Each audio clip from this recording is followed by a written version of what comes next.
Bienvenidos a una nueva inversión profunda.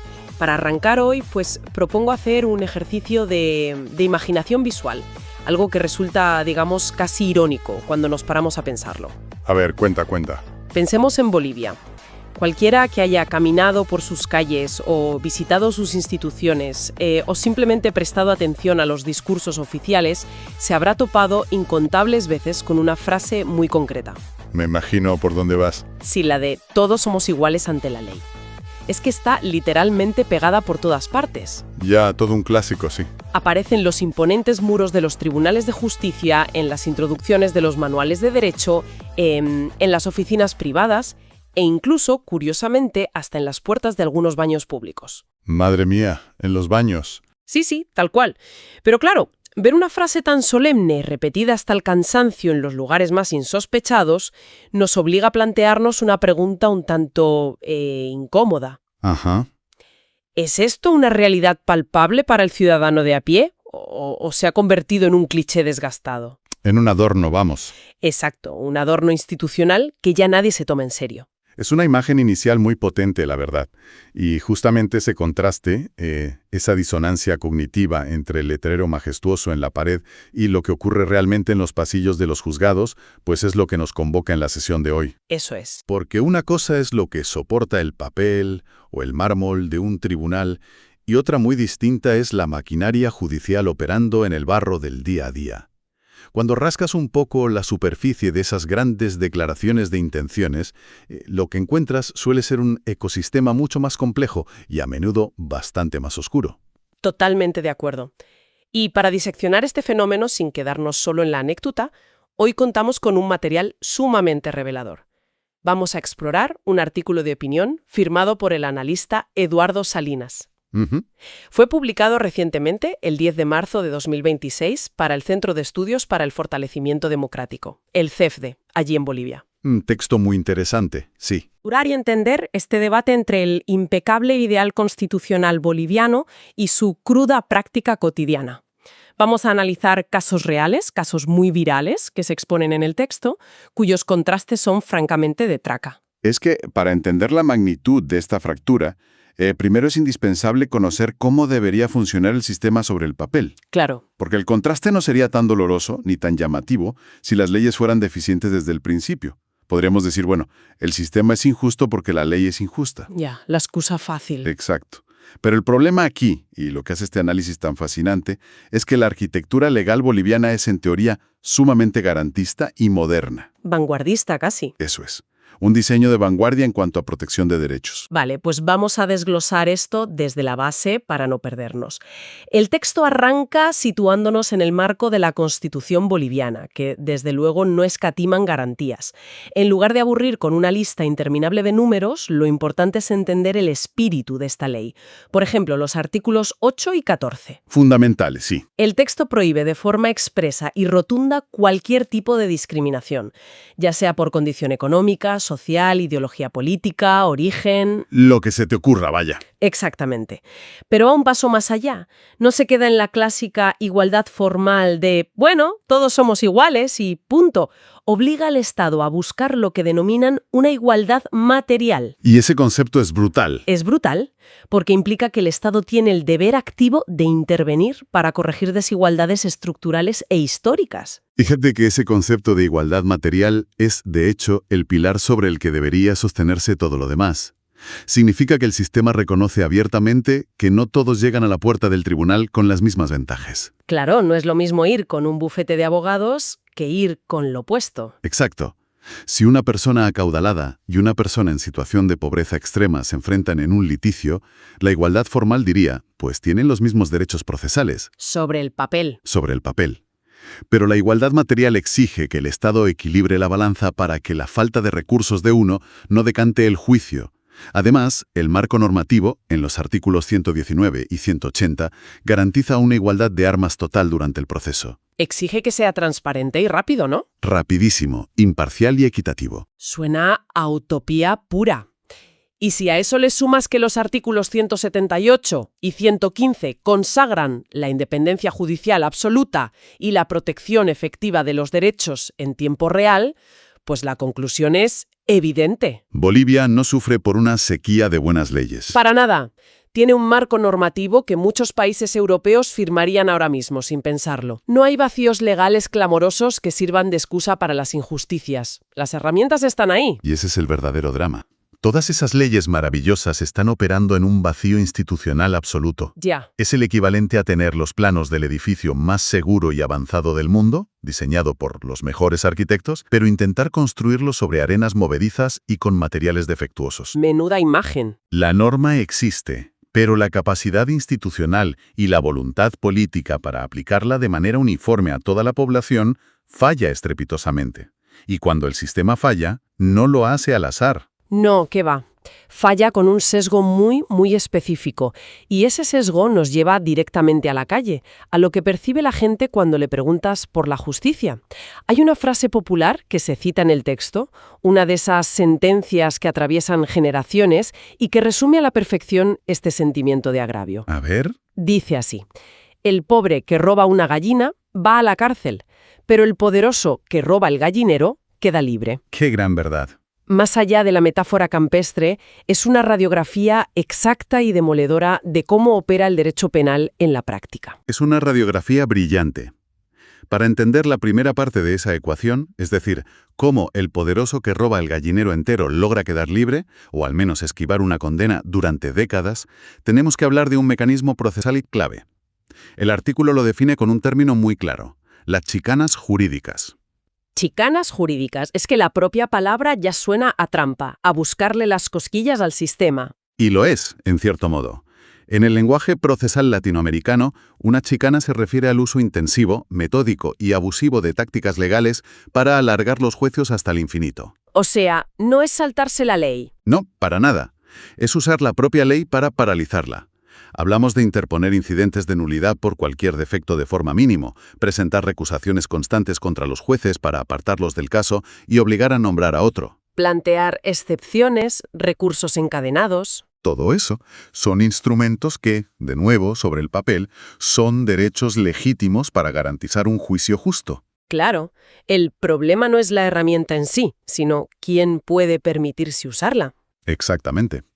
Quienes tienen un gran poder político, económico o institucional pueden contratar a verdaderos ejércitos de abogados especialistas, no en demostrar su inocencia, sino en la técnica de la dilación. Su objetivo es atascar el engranaje. Desgastar al sistema. Frustrar a los fiscales hasta que el caso prescriba por ley o se diluya en un laberinto de papeleo burocrático o simplemente la atención mediática pase a otro escándalo. Es una guerra de trincheras donde gana el que tiene más recursos para aguantar. Aquí es donde se pone realmente interesante la cosa. Lo que resulta asombroso de este letargo burocrático es cuando le pones nombres, apellidos y fechas concretas, que es lo que hace Salinas en el artículo. El primer gran caso que expone para ilustrar esta lentitud a la carta es el del Fondo Indígena. El famoso caso Fondioc. Ese mismo. Hablamos de un escándalo de corrupción mayúsculo, de esos que abren telediarios, que estalló en el año 2015. Se descubrió que decenas de proyectos que estaban financiados con dinero público, destinados teóricamente a mejorar la vida de comunidades indígenas, nunca se ejecutaron. ¿O se quedaron a medias? Sí. La Contraloría detectó nada menos que 153 proyectos fantasma. El daño económico al Estado se calculó entre 5 y 10 millones de bolivianos. Y fíjate en esto, el escándalo estalla en 2015. El artículo nos sitúa en marzo de 2026, 11 años después. Y nos cuenta que la exministra de Desarrollo Rural, Nemesia Chacoyo, una de las principales figuras señaladas, seguía en fase de investigación. Es una locura. La Fiscalía todavía estaba ampliando imputaciones y llamándola a declarar. 11 años para resolver la fase investigativa de un caso de desfalco. Y fíjate que dentro de ese caso concreto hay una intrahistoria que ilustra perfectamente la crueldad de este doble rasero. Es lo que le ocurrió al principal denunciante, Marco Antonio Aramayo. Cierto. Él era el exdirector del propio Fondo Indígena. Fue él quien dio un paso al frente, destapó el desfalco y aportó las pruebas a las autoridades. ¿Y cuál fue la reacción de esa maquinaria judicial supuestamente garantista? Pues no fue darle una medalla, precisamente. Aramayo terminó pasando años en detención preventiva. privado de su libertad enfrentando un calvario de decenas de procesos abiertos en su contra en distintos puntos del país. Tela. Mientras tanto, las autoridades de alto perfil y los dirigentes a los que él había denunciado inicialmente gozaban de medidas cautelares muchísimo más llevaderas, detenciones domiciliarias o simplemente libertad condicional, mientras el proceso se arrastraba a paso de tortuga. Es de una perversidad absoluta. La persona que destapa la corrupción y colabora con la justicia acaba pudriéndose en la cárcel, mientras que los presuntos saqueadores del Estado esperan tranquilamente en el sofá de su casa durante más de una década A que los abogados terminen de presentar recursos. el mensaje que envía el Estado a cualquier ciudadano o funcionario que esté pensando en denunciar una trama de corrupción es terrorífico. Básicamente te dicen, calla, porque si hablas, el sistema te va a triturar a ti. Ese es exactamente el efecto disuasorio que se consigue, sea intencionado o no. Generó críticas feroces por parte de organizaciones civiles, claro. Pero lo más preocupante es que este letargo ante las grandes esferas de poder no es un accidente ni un error de cálculo en un solo caso. Es un patrón operativo. Eso es. Totalmente, porque el autor enlaza este ejemplo histórico con algo mucho más reciente y que parece sacado del guión de un thriller de Netflix, el caso de las llamadas narcomaletas, que saltó a la luz pública en 2025. Telita con ese caso. La imagen es completamente surrealista. 31 maletas pasan por el Aeropuerto Internacional de Viru, en Santa Cruz, que es el más importante del país, procedentes de Estados Unidos, y lo hacen sin pasar por un solo control aduanero, como si fueran invisibles. Magia potagia. La clave, utilizaron un pasaporte diplomático perteneciente a una exdiputada para crear una especie de escudo y saltarse todas las revisiones. El desarrollo de esa investigación posterior revela precisamente la enorme complejidad y el poder de infiltración de estas redes. No estamos hablando de un descuido aislado en la aduana con un par de maletas. Evidentemente no. Las investigaciones empezaron a apuntar a la implicación coordinada de funcionarios públicos, personal de seguridad, empresarios, y lo que resulta más corrosivo para el Estado de Derecho, posibles operadores de justicia, llegando a mencionarse la implicación de un juez. Es que eso ya son palabras mayores. La gravedad del asunto escaló exponencialmente cuando, tiempo después, se encontraron unos 80 kilogramos de marihuana en las instalaciones de una empresa de seguridad vinculada directamente a toda esta trama. Y claro, el debate político estalló por los aires. Los legisladores empezaron a denunciar demoras institucionales inexplicables y una falta de transparencia brutal para esclarecer los hechos. Pero el momento cumbre, la declaración que realmente te hace llevarte las manos a la cabeza, vino del propio fiscal general. A ver qué dijo. Admitió públicamente que el caso podría haberse resuelto en 24 o 48 horas si la información oportuna se hubiera comunicado a tiempo a la fiscalía. ¿En 48 horas? Esa confesión es demoledora. Ya te digo. Evidencia un problema de coordinación institucional masivo que casualmente siempre parece romperse a favor de quienes manejan estas operaciones de alto nivel. Qué casualidad, ¿verdad? Siempre. Cuando intervienen el crimen organizado transnacional o las altas esferas de poder, las instituciones de repente se vuelven torpes, las comunicaciones se pierden y los plazos se dilatan. El texto también menciona de pasada el caso de las narcomaderas, referente al tráfico ilegal hacia Chile. Otro síntoma de la misma enfermedad. Exacto. Organizaciones criminales con capacidad no solo para cruzar fronteras físicas, sino para inundar los juzgados con recursos legales, creando laberintos procesales donde la responsabilidad se pierde para siempre. Bueno, hasta aquí hemos visto la parálisis. La justicia que se mueve en cámara lenta cuando enfrente hay chequeras, contactos y pasaportes diplomáticos. Pero el autor hace un quiebro radical en el artículo para mostrarnos la otra cara de la moneda, lo que podríamos llamar la guillotina de los vulnerables. Me gusta esa expresión. Porque cuando el acusado no tiene un bufete de abogados de lujo ni un cargo público, esa misma maquinaria judicial que parecía oxidada e incompetente, de repente despierta. Y opera a una velocidad implacable. Casi asombrosa. Y el contraste empieza con un suceso insólito que ocurrió a principios de 2026 en la ciudad de El Alto. Un avión militar, un Hércules C-130, sufre un percance y se estrella. Menudo susto. Se presume que la aeronave transportaba dinero físico del Banco Central de Bolivia. Tras el tremendo impacto, la cabina o la carga se rompe y literalmente llueven billetes que quedan esparcidos por toda la zona del siniestro. Una escena caótica, sin duda. Una prueba de fuego para la naturaleza humana. Tal cual. Y como es fácil de imaginar, decenas de ciudadanos que pasaban por allí o vivían cerca se acercaron y empezaron a recoger los billetes. Las grabaciones de los teléfonos móviles se hicieron virales en cuestión de minutos. Me lo puedo imaginar. ¿Qué ocurrió entonces? Que la reacción del aparato del Estado fue inmediata y fulminante. La Fiscalía abrió procesos de investigación de oficio al instante y se realizaron aprehensiones masivas de ciudadanos de a pie en tiempo récord. Se les acusó de apropiación indebida de bienes del Estado. A ver, aquí hay que ser muy precisos con el análisis legal, y el autor lo es. Desde una perspectiva estrictamente jurídica, la acción del Estado es impecable. Quedarse con dinero que no te pertenece, aunque caiga del cielo tras un accidente, está tipificado como delito. Claro, la ley es la ley.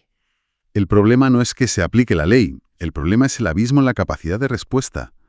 La sociedad asiste atónita al espectáculo de un Estado que es incapaz de encontrar a los responsables del desfalco de millones de bolivianos de un ministerio a lo largo de 11 años, pero que demuestra una eficiencia táctica envidiable para identificar, perseguir, arrestar y procesar en cuestión de horas a vecinos que recogieron billetes del suelo. Es la desproporción en el esfuerzo institucional lo que choca tanto. Y para demostrar que esta celeridad punitiva contra el ciudadano común no es una excepción motivada por lo bizarro de un accidente aéreo, el artículo desciende a la pura cotidianidad de la pobreza. Detalla 2 casos de hurtos menores que han generado una profunda indignación social. Por la contundencia de la respuesta, ¿no? Sí, una respuesta casi marcial. El primero nos lleva a Villamontes, en el departamento de Tarija, en septiembre de 2025. Un hombre de 42 años entra en el patio de una casa e intenta robar una gallina. Según recogió la prensa local, el hombre alegó que cometía el hurto movido por la desesperación, simplemente porque no tenía que dar de comer a su familia. Un drama social de manual. Los vecinos se dan cuenta, lo retienen por la fuerza y le propinan una paliza tan severa que cuando llega la policía primero tienen que trasladarlo de urgencia al hospital. Pero ojo, de la cama del hospital este hombre va directo a los calabozos policiales. Directo. Y se le abre un proceso penal fulminante. Y para que veamos que es un patrón, el autor nos expone un caso casi calcado que ocurrió 2 años antes, en septiembre de 2023, en el populoso barrio del Plan 3000, en Santa Cruz de la Sierra. ¿Qué pasó ahí? Un hombre es sorprendido por la dueña de una vivienda mientras intentaba llevarse un pato y una gallina ocultos en una mochila. La dueña pide auxilio, los vecinos lo interceptan, lo entregan a las autoridades y la secuencia se repite con precisión milimétrica. Detención inmediata, encierro preventivo y la apertura de un proceso penal rápido, directo y sin ningún tipo de contemplación legal. El valor de mercado de un pato o una gallina. El hurto está en el Código Penal. Fin de la discusión. Lo verdaderamente revelador es lo que estos episodios cotidianos nos dicen sobre la naturaleza operativa del sistema. Totalmente. Ante un hurto menor cometido por un individuo sin medios, hubo intervención policial instantánea. Se le detuvo en flagrancia y todo el peso de la Fiscalía y los juzgados cayó sobre él a una velocidad de vértigo. Ningún abogado interpuso recursos de nulidad, ningún juez fue recusado. El sistema procesó al vulnerable con una eficacia asombrosa. Si alejamos el foco y conectamos todos estos puntos, la conclusión estructural es escalofriante. Nos obliga a desterrar un mito muy extendido. Se suele decir que el sistema penal boliviano es ineficaz, que está colapsado o que es inoperante por naturaleza. Es lo típico que se escucha, sí. Pero a la luz de estos datos, esa afirmación es falsa. El sistema no es ineficaz, es altamente selectivo. Funciona perfectamente como un mecanismo de relojería contra quienes carecen de capacidad económica para defenderse. Una asimetría brutal. Esa rapidez implacable para perseguir delitos de subsistencia frente a la parálisis crónica ante los delitos de cuello blanco o la corrupción política es probablemente el obstáculo más corrosivo que enfrenta el Estado de Derecho en el país. Llegamos entonces a la gran pregunta. ¿Cómo hemos llegado hasta aquí? Si tenemos una Constitución que garantiza la igualdad material y prohíbe la discriminación, y unos juzgados que, en la práctica, operan con 2 varas de medir totalmente opuestas, ¿qué es lo que sostiene este abismo estructural? El artículo profundiza justo en eso, en las raíces sistémicas de este fracaso, y señala 3 factores clave. El primero, y probablemente el que más titulares acapara, es la extrema politización de la justicia. Un clásico en muchos países, lamentablemente. Muchos expertos han señalado que los mecanismos de selección y elección de los altos magistrados en Bolivia han terminado mermando gravemente la percepción de independencia. Si la ciudadanía o el propio juez percibe que su cargo y su futuro dependen del favor de un partido político o de un grupo de poder, el concepto mismo de imparcialidad salta por los aires. El juez deja de ser un árbitro neutral para convertirse en un gestor de intereses. Y ese primer factor nos lleva inevitablemente al segundo, que es una tragedia silenciosa de proporciones inmensas: el uso abusivo y sistemático de la detención preventiva. Es que eso es gravísimo. En cualquier sistema garantista, enviar a alguien a prisión antes de que sea juzgado y condenado debería ser una medida excepcionalísima, reservada solo para casos de evidente riesgo de fuga o destrucción de pruebas. Como última opción. Sin embargo, Bolivia ostenta una de las tasas más altas de toda la región de personas encarceladas sin tener una sentencia firme. Estamos hablando de miles de personas pasando meses e incluso años pudriéndose en prisión a la espera de un juicio que no llega. ¿Y quiénes componen esta enorme población reclusa sin condena? De manera abrumadora, ciudadanos en situación de pobreza. Exacto. Personas con recursos escasos que dependen de defensores públicos saturados, que no pueden pagar fianzas y, por supuesto, que no pueden contratar a los arquitectos de las chicanas jurídicas para mantenerlos en libertad. Es un círculo vicioso. Y eso enlaza con el tercer factor estructural que menciona el texto: la burocracia asfixiante y la corrupción persistente, que operan casi como un impuesto revolucionario. Un peaje continuo. El diseño procesal permite que los juicios se extiendan artificialmente a través del papeleo y cada nuevo trámite, cada sello, cada firma requerida es una oportunidad para el soborno o para la dilación. Esto convierte a la justicia en un mercado persa, un terreno de juego donde solo pueden sobrevivir a largo plazo quienes tienen la cartera lo suficientemente abultada. Ahora bien, antes de cerrar el análisis de estos factores, es imperativo hacer una aclaración que el autor plasma en su texto y que nosotros debemos remarcar para mantener el rigor. Exponer esta brutal desigualdad operativa no significa hacer apología del delito, ni pedir impunidad para nadie. Cuidado con eso, ¿sí? Robar bienes del Estado, aunque caigan de un avión militar, es un delito. Robar ganado o aves de corral también lo es, y el Código Penal dictamina que debe haber una sanción. Esa aclaración es vital para no desvirtuar el argumento central. Aquí nadie está abogando por la anarquía, ni pidiendo que se condecore al ladrón de gallinas. La exigencia que se plantea, anclada ni más ni menos que en la propia Constitución boliviana, es una cuestión de coherencia estatal.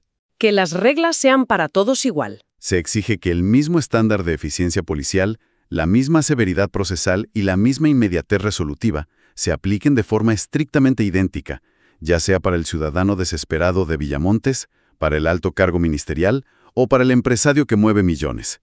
El crimen es el crimen, independientemente de la corbata o el cargo de quien lo comete. No se construyen cargando carteles bonitos ni grabando frases grandilocuentes en letras doradas a la entrada de los juzgados. Esos son elementos estéticos. Y la estética no imparte justicia. La verdadera legitimidad solo se construye asegurando en el día a día que la celeridad, la transparencia y la imparcialidad de un proceso penal no dependan jamás del volumen de la cuenta bancaria del acusado ni de la agenda de contactos políticos que guarde en su teléfono móvil. Así de simple y así de complejo. Mientras coexistan en un mismo territorio una justicia de primera clase para las élites, diseñada para la dilación y la protección, y una justicia exprés e implacable para los sectores más vulnerables, el concepto de igualdad material seguirá siendo, lamentablemente, una promesa vacía. Para despedirnos hoy, queremos dejar flotando en el aire una reflexión final, un pensamiento provocador a partir de todo este análisis para quienes nos escuchan. Si un ciudadano observa detenidamente que la velocidad a la que el sistema de justicia le investiga y le condena es directamente proporcional a su incapacidad económica para defenderse, pues te hace pensar. Desde luego que sí. Te hace plantearte si es posible que la tan criticada lentitud burocrática en los casos de alto perfil no sea en realidad un fallo del sistema. Sino otra cosa. Exacto. ¿Qué pasaría si esa lentitud no fuera incompetencia, sino un servicio premium exclusivo? Un blindaje no oficial. Eso es, un blindaje diseñado y mantenido deliberadamente en la sombra solo para quienes pueden permitirse pagarlo. Es una perspectiva inquietante que cambia por completo la forma de ver las instituciones. Una idea para dar vueltas y reflexionar. Hasta la próxima inmersión.